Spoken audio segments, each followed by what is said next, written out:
Failure এই শব্দটিতে আমরা এত বিরক্ত কেন?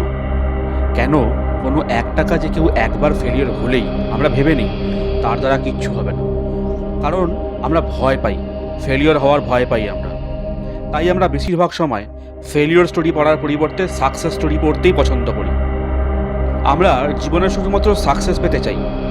অবশ্যই সাকসেস পাওয়ার আমাদের প্রধান লক্ষ্য হওয়া উচিত। আমরা যেসব সাকসেসফুল মানুষদের সাকসেস স্টোরি পড়ি, তারা সাকসেস পাওয়ার আগে কতবার ফেল হয়েছেন তা কিন্তু দেখি না। সাকসেস পাওয়ার আগে সেই সব সাকসেসফুল মানুষ ঠিক কতটা কঠোর পরিশ্রম করেছেন তার গভীরে আমরা যাই না। আমরা দেখি না যে তিনি সফল হওয়ার আগে কতবার ফেল হয়েছেন এবং তারপর কতবার উঠে আবার লড়াই করেছেন। জিততে হলে সর্বপ্রথম আমাদের উচিত হবে নিজেদের মানসিকতার পরিবর্তন ঘটানো। ফেলিওরকে ভয় না পেয়ে নিজের মনকে শক্ত করে আবার লড়াইয়ে ফিরতে হবে।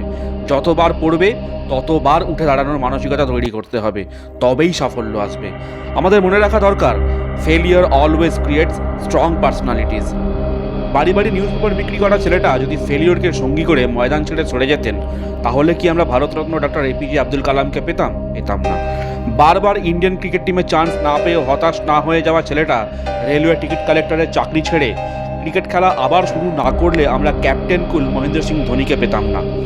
নিজের বিভিন্ন রিসার্চের ক্ষেত্রে 1000 বার ফেল হয়ে যাওয়া মানুষ যদি আবার চেষ্টা না করতেন, তাহলে আমরা সমগ্র পৃথিবীতে আলোড়ন ফেলে দেওয়া বিজ্ঞানী থমাস আলভা এডিসনকেও পেতাম না। যদি এই ঘটনাগুলিও তোমার মধ্যে মোটিভেশনের আগুন জ্বালাতে না পারে, তাহলে পরের কয়েকটি ঘটনা অবশ্যই তা পারবে। আমরা সকলেই স্টিফেন হকিংয়ের নাম শুনেছি। ভয়ঙ্কর সব রোগে আক্রান্ত স্টিফেন হকিং এর শরীরের সমস্ত অঙ্গ প্রত্যঙ্গ কাজ না করলেও শুধুমাত্র ব্রেনের জোরে নড়াচড়া করতে না পারা একজন মানুষ ব্ল্যাক হোলের আবিষ্কার করে গোটা পৃথিবীকে নাড়িয়ে দিয়েছিলেন। এমনকি তার শারীরিক অবস্থাকে অগ্রাহ্য করে তাঁর লেখা বই a brief history of time সমগ্র পৃথিবীতে যথেষ্ট পপুলার হয়েছে। আমাদের 2 হাত 2 পা ঠিকঠাক থাকা অবস্থাতেও আমরা ফেলিওর নিয়ে বেশি চিন্তা করি, কিন্তু 2 হাত বা 2 পা না থাকা সত্ত্বেও যে মানুষটি কোটি কোটি মানুষকে পজিটিভিটি শেখাচ্ছেন, কোটি কোটি মানুষকে মোটিভেট করছেন, তিনি হলেন নিক ভুইজিক। তার মতে জীবনে প্রবলেম আসা একটা সাধারণ ব্যাপার, আর এই সব প্রবলেমই সেই সিঁড়ি যা আমাদের সফল হতে সাহায্য করে।